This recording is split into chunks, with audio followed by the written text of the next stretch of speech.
बृहत वाङ्मय में कहा गया है, सोच्चा जानई कल्याणम सोच्चा जानई पावगम उभयम्पि जानई सोच्चा जंग छेयम तंग समायरे। तीन शब्द हैं, हेय, उपादेय और गेय। हेय यानी छोड़ने योग्य चीज,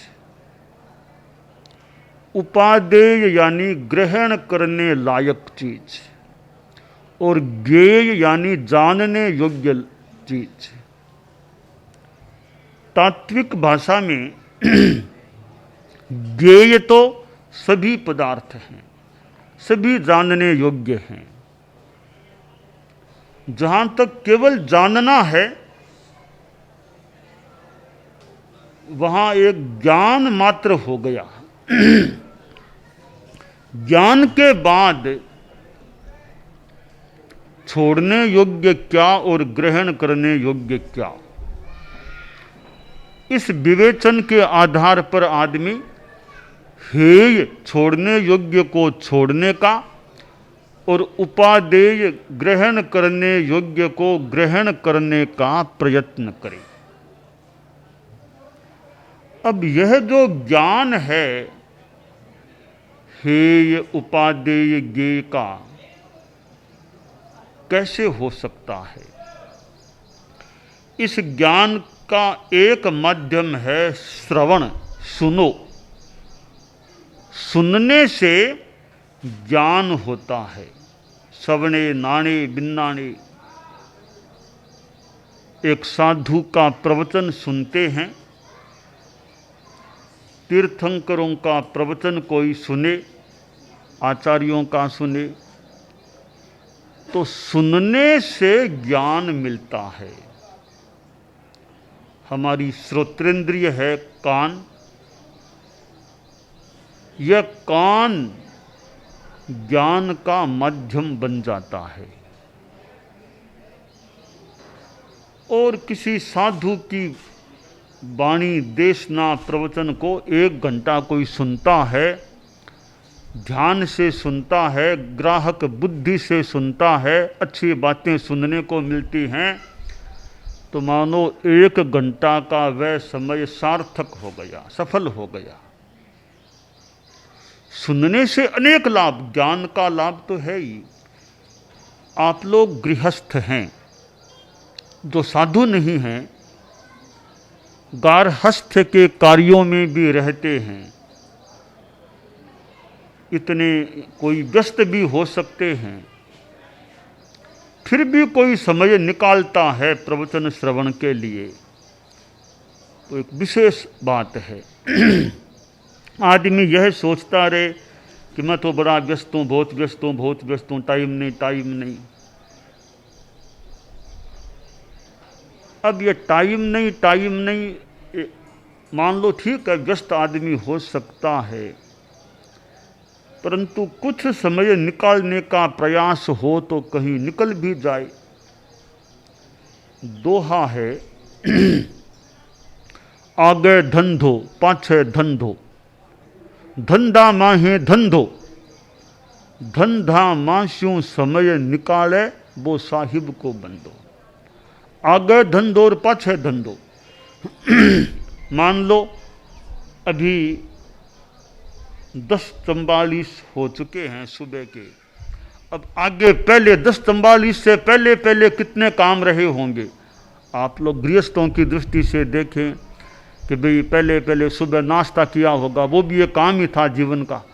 कोई बाजार से सामान लाना पड़ गया होगा, स्नान किसी ने किया होगा, और किसी ने अखबार आदि कुछ देखा होगा, तो कितने धंधे तो आगे पहले कर लिए। अब पाछे, अब 10:44 के बाद में फिर ये ऑफिस जाना है, ऑफिस में वह काम आज सल्टाना है, फिर आज अमुक से मिलने के लिए भी जाना है, फिर शाम को बाजार भी जाना है, फिर टीवी में न्यूज़ भी आज सुनना, टीवी भी देखना है, फिर कुछ बच्चों से भी बातचीत करनी है, कुछ मित्रों से आज वार्तालाप करना है, फिर मित्रों के आज मुझे भोजन के लिए भी वहाँ कहीं जाना है। कितने काम पाछे, आगे कितने काम हो गए, पाछे बांध के कितने काम हैं। तो आगे और पाछे कितने काम हैं। आगे धंधो, पाछे धंधो, धंधा माहे धंधो। अब धंधों में फिर धंधा आ जाता है। फिर धंधा कैसे आ जाता है कि जैसे आप गए तो थे साग सब्जी लाने के लिए बाजार गए थे, बीच में ही आपका कोई संबंधी मिला कि अरे आज मेरे पुत्र को हॉस्पिटल में दिखाना है, तुम भी साथ आ जाओ, डॉक्टरों से तुम्हारा अच्छा संपर्क है, तुम साथ आ जाओ। तो बीच में और एक काम आ गया। फिर आगे बढ़े, वो काम करके आ रहे थे, किसी ने कह दिया कि आज तो मेरे परिवार में मेरे बेटे पोते विदेश से आए हुए, आज खाना तुम भी आज मेरे यहाँ खाना खा लो। तो वहाँ जाना पड़ गया, उनसे मिलने के लिए जाना पड़ गया। तो धंधों में फिर धंधा आ जाता है। तो आगे धंधो, पाछे धंधो, धंधा माहे धंधो। धंधों में, कार्यों में और बीच में नए काम भी आ जाते हैं। इतना व्यस्त जीवन हो सकता है। धंधा मास्यू समय निकाले। अब धंधों में से समय निकालना कैसे।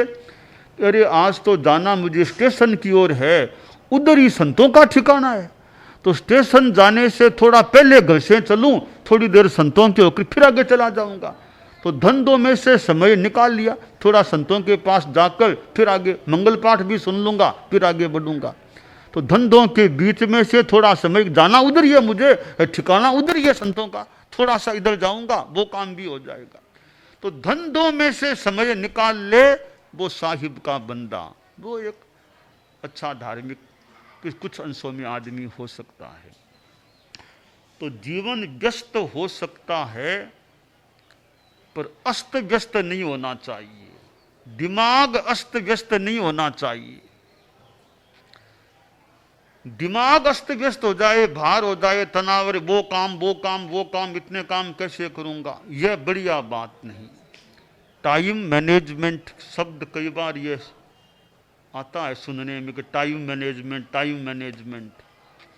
तो अस्त व्यस्त नहीं होने के लिए टाइम मैनेजमेंट अपना अच्छा होता है। तो अस्त व्यस्त होने से कुछ बचा जा सकता है। कार्य बहुत हमारे सामने हो सकते हैं, परंतु टाइम मैनेजमेंट ऐसा हो कि बहुत सारे कार्य भी अपने ढंग से अनुक्रम से क्रम से संपादित हो जाएं। इतने सारे काम, यह काम वो काम वो काम, कामों को देख करके दिमाग पर भार हो गया, अरे इतने काम कैसे करूंगा, कैसे, तनाव हो गया। यह उत्तम बात नहीं। कार्यों की भीड़ में खो जाना नहीं चाहिए। कार्यों की भीड़ में से रास्ता निकालना चाहिए। भीड़ में से, कार्यों की भीड़ है, रास्ता निकालो कि सारे काम कैसे संपन्न हो सके। एक कार्य इधर, एक काम उधर, कैसे, कौन पहले कौन बाद में, ये व्यवस्था अच्छी हो जाती है तो दिमाग को अस्त व्यस्त होने से बचाया जा सकता है। कार्य बहुत हैं, लगे कि समय तो सीमित ही है, तो कैसे क्या करना चाहिए। पहली बात है चित्त की प्रसन्नता रहनी चाहिए। दिमाग में चिंता तनाव वो नहीं। पहली शर्त है कि तुम्हारा दिमाग तनाव युक्त न बने, चित्त तुम्हारा प्रसन्न रहे। कार्यों की भीड़ में भी इतने कार्य सामने हैं पर चित्त की प्रसन्नता रहे, हैप्पीनेस, चित्त प्रसन्नता रहनी चाहिए। यह एक प्रकार से टाइम मैनेजमेंट का एक प्रकार का सूत्र है। हैप्पीनेस रखो, प्रसन्नता रखो। अब दूसरी बात है कि प्रायोरिटी, प्राथमिकता किस काम को दी जाए। ये प्राथमिकता का सिद्धांत इतना महत्वपूर्ण होता है कि मेरे सामने 10 काम पड़े हैं, टाइम मेरे पास 3 दिन का ही है, इसने 10 काम सल्टाने हैं। इतने बड़े बड़े काम हैं, 3 दिनों में कैसे होंगे।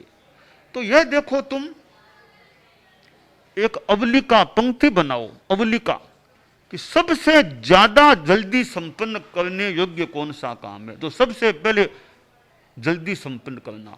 अर्जेंट काम, मोस्ट अर्जेंट काम कौन सा है मेरे लिए 3 दिनों में?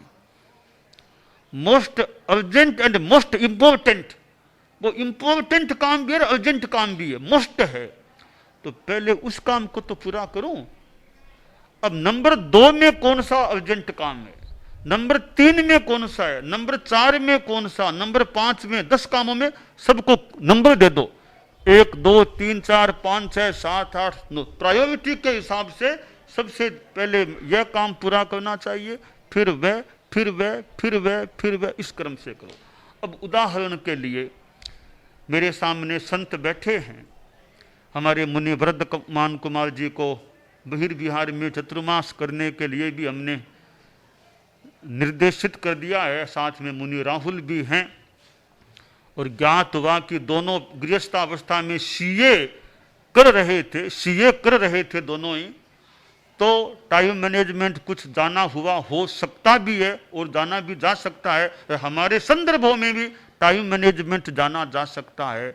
जैसे तुम लोग 2 संत हो, अब तुम्हारे संदर्भ में टाइम मैनेजमेंट की थोड़ी सी चर्चा की जाए।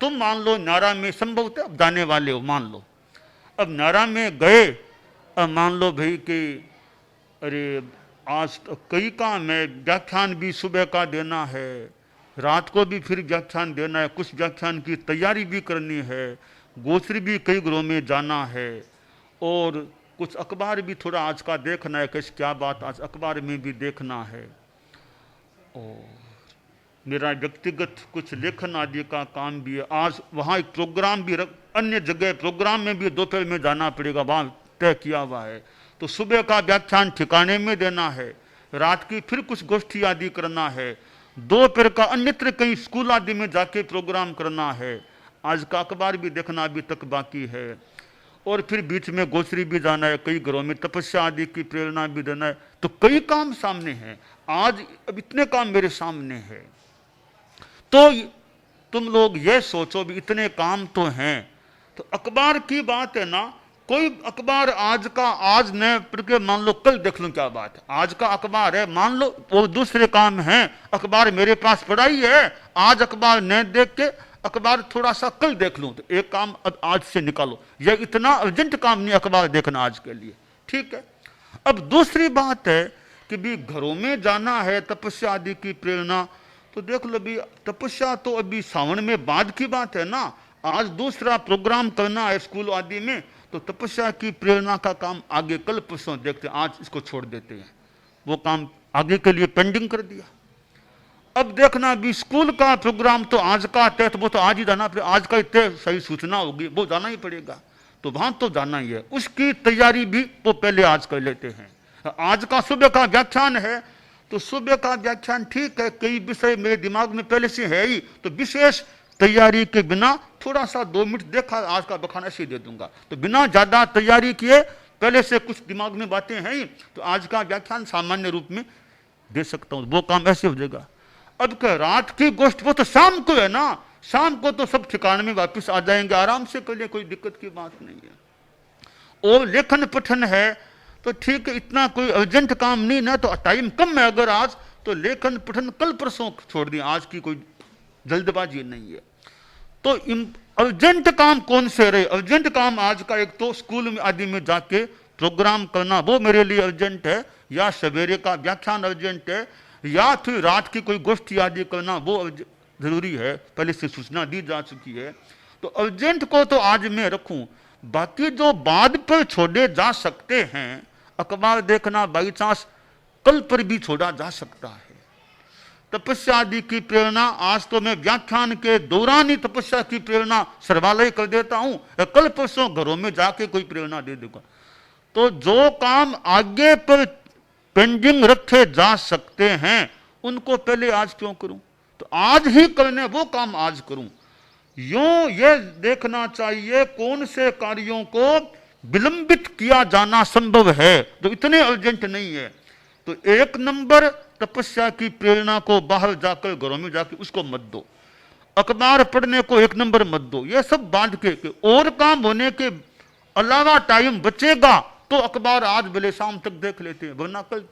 तो यूं कार्य और समय दोनों में सामंजस्य बिठाया जाए तो तनाव करने की जरूरत नहीं कि भाई अर्जेंस अत्यावश्यक कौन, इस आधार से ज्यादा महत्व किसका, ज्यादा अर्जेंट कौन सा, इस आधार से 1 2 3 4 5 जो नंबर दिए जाएं, फिर काम किए जाएं तो आराम से काम संपादित हो सकते हैं। दिमाग में ज्यादा तनाव भी नहीं करना पड़ा, सुव्यवस्थित रूप से काम हो सकते हैं। अब जो काम कम अर्जेंट उसको पहले हाथ में ले लिया, यह गड़बड़ मामला होता है। जैसे तुमको सवेरे का व्याख्यान मान लो देना है, तो तुम पहले व्याख्यान की तैयारी करो, नहीं कि पहले अखबार को देखना शुरू करो। अखबार सामान्य बातें मान लो तो वो तो बखान के बाद भी देख सकते हो ना, तो पहले व्याख्यान के लिए आगम आदि जो भी तुम्हें उसको पहले देख लो, क्या क्या आज तुम्हें बताना है। तो अर्जेंट काम तुम्हारे लिए सवेरे व्याख्यान की तैयारी है, नहीं कि अखबार देखना इतना अर्जेंट। तो मामूली कोई आवश्यक बात हो देखना तो भले मामूली देख लो, विस्तार से अखबार को बाद में देखा जा सकता है। अब का तपस्या आदि की प्रेरणा सवेरे का टाइम, अगर दूसरा आज जरूरी काम है, विशेष प्रोग्राम में तुमको बोलना है, उसकी तुम्हें तैयारी विशेष रूप से करनी है, उसमें आधा घंटा लगाना होगा तैयारी में, तो भी घरों आदि में जाना आज छोड़ दो, आज विशेष वक्तव्य है, उसकी तैयारी पहले कर ले और काम घरों आदि का बाद में देखते हैं। यो प्रायोरिटी दी जाती है तो समय और कार्य इन दोनों में सामंजस्य बिठाया जा सकता है। जैसे तुम लोग तत्व ज्ञान में कभी सुना हो जाना हो, केवली समुद्घात क्यों होती है? केवली समुद्घात होती है ना कि वो जो भी कर्म और समय दोनों में एक सामंजस्य बिठाना होता है, तो केवली समुद्घात करके वो सामंजस्य बैठ जाता है, उनका बैठ प्रकृति बिठा देती है। तो केवली समुद्घात एक टाइम मैनेजमेंट का ही सूत्र है कि इतने कर्म है, इतना समय है, दोनों में तालमेल बिठाना है। तो तात्विक दृष्टि से टाइम मैनेजमेंट का एक प्राकृतिक सूत्र है केवली समुद्घात, कि केवली समुद्घात के द्वारा टाइम मैनेजमेंट का क्रम बिठाया जाता है, जहां तक मेरी यदि भूल न हो तो। इसी प्रकार हम भी टाइम मैनेजमेंट करना है तो कोई काम पीछे के लिए छोड़ दें, कोई काम के आज थोड़े में वो काम कर लेते हैं। ऐसे समय तो इतना ही है ना, तो समय और कार्य में वो सामंजस्य बिठाने के लिए हमें अपने ढंग की समुद्घात का प्रयोग करना पड़ता है, टाइम मैनेजमेंट हमारा बढ़िया हो जाए। तो मुनि वर्धमान जी और मुनि राहुल, वर्धमान राहुल दोनों को जो बहिर्विहार में जाने का इंगित दिया गया है, तो बहिर्विहार में कैसे सफलता मिल सके उसमें टाइम मैनेजमेंट, व्याख्यान का जो समय तय कर दिया जाए, सूचना भी यह हमारा व्याख्यान शुरू होने का टाइम, जैसे 9 बजे 9:15 बजे जो टाइम दे दिया उसमें जहां तक हो सके फिर देरी नहीं करनी चाहिए। तुमने 9 बजे का टाइम व्याख्यान का दिया है, ऐसा नहीं 9:15 शुरू कर देंगे, 9:15 नहीं, 9 का टाइम दिया तो 9:05 भी क्यों होनी चाहिए, टाइम से पहले जाके वहां बैठ जाओ। 9 बजे का टाइम तुम्हें शुरू करना है तो जहां तक हो सके 9 से पहले ही कंबल बिछा के बैठ जाओ, जो ही 9 बजे अपना काम शुरू कर दिया। तुमको 9:15 जाना है मान लो मोटा मोटी, तो भी 9:15 तक वहां पहुंच जाए, उसमें देरी न करें ताकि जनता को भी एक सुव्यवस्था मिल जाए। तो व्याख्यान में पंक्चुअलिटी, समय की नियमितता जितनी बढ़िया रहती है, व्याख्यान का टाइम मैनेजमेंट बढ़िया रह सकता है। और मान लो गोचरी भी जाना है तो काले कालम समाय रे, गोचरी किस समय जाना, कि भी गांव में भोजन का समय इतने बजे का मोटा मोटी है इन घरों में, तो 1 घंटा पहले ही चले गए वहां झोली लेकर के, तो यह बढ़िया नहीं। या 1 घंटा लेट गए, लोगों ने खाना पीना करके सब काम संपन्न कर दिया, तो ही ठीक नहीं। मोटा मोटी जो लोगों का समय है भोजन आदि का, उसके आसपास जाते हैं तो सुव्यवस्था रह सकती, तो यह गोचरी का टाइम मैनेजमेंट हो जाता है। अब मान लीजिए तुम्हें लोगों को समय देना है तो लोगों को पता रहे, जैसे दोपहर में 2 से 3, 2 से 3:30 इतने बजे लोग महाराज को टाइम मिलता है तत्व चर्चा ज्ञान आदि की बात करना, कोई और कोई चर्चा करना, तो लोग उस हिसाब से समय ले सकते हैं, वहाँ आ सकते हैं। तो अपना हर कार्य का जितना संभव हो सके खुद की दिनचर्या बढ़िया रहे। इतने बजे व्याख्यान का टाइम है, इतना बजे विश्राम का मेरा टाइम है, मोटा मोटी यह आहार का टाइम है और यह लोगों से विशेष या तत्व चर्चा आदि आदि का समय है।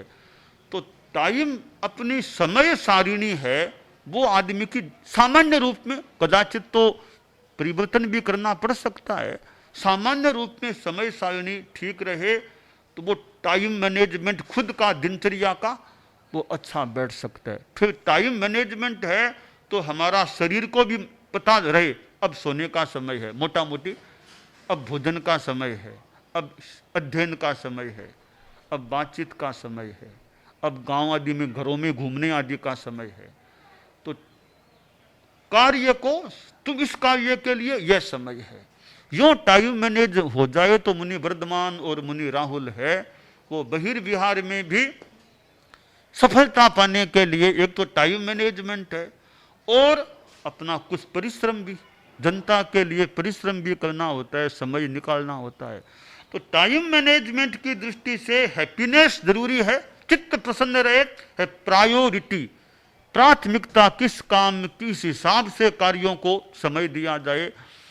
और तीसरी बात है सैक्रिफाइस, कहीं कहीं त्याग करना पड़ता है। त्याग कैसे कि जैसे मान लो तुम्हारी रुचि है अखबार पढ़ने की, आधा घंटा अखबार देखो क्या क्या, अखबार में रुचि बहुत है, तुमने अखबार हाथ में लिया और कुछ लोग आ गए महाराज थोड़ी बात करनी है, तुम्हारी रुचि तो थी अखबार पढ़ने की, तो लोग आ गए हैं तो वो भी काम है एक, तो तुम्हें सैक्रिफाइस अखबार पढ़ने का सैक्रिफाइस उस समय करना पड़ सकता है। आज अखबार को छोड़ो लोगों से बात करें, तो कहीं कहीं सैक्रिफाइस। और तुम विश्राम के लिए जा रहे थे, कोई लोग मंगल सुनाओ बात करनी है, तो कहीं कहीं विश्राम में लेट भी होना पड़ सकता है, तो विश्राम का भी थोड़ा सा सैक्रिफाइस कहीं कहीं करना पड़ सकता है। इच्छा थी थोड़ी लेट जाएं, थोड़ा आराम कर लें, थकान, तो लोग आ गए हैं तो लेटने का आराम का भी सैक्रिफाइस करना पड़ सकता है। तो कहीं कहीं टाइम मैनेजमेंट ठीक रखने के लिए खुद का सैक्रिफाइस भी किसी किसी बात में करना पड़ सकता है।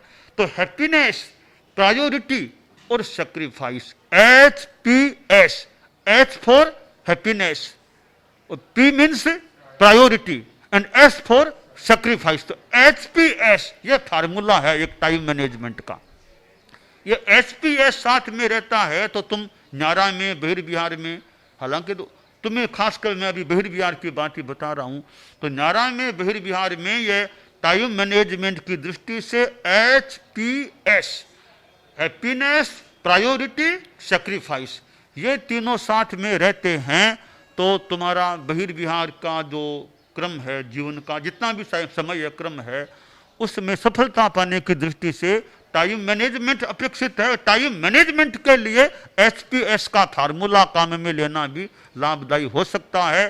तो मुनि वर्धमान और मुनि राहुल न्यारा में खूब अच्छे ढंग से अच्छा काम करें, यह काम है।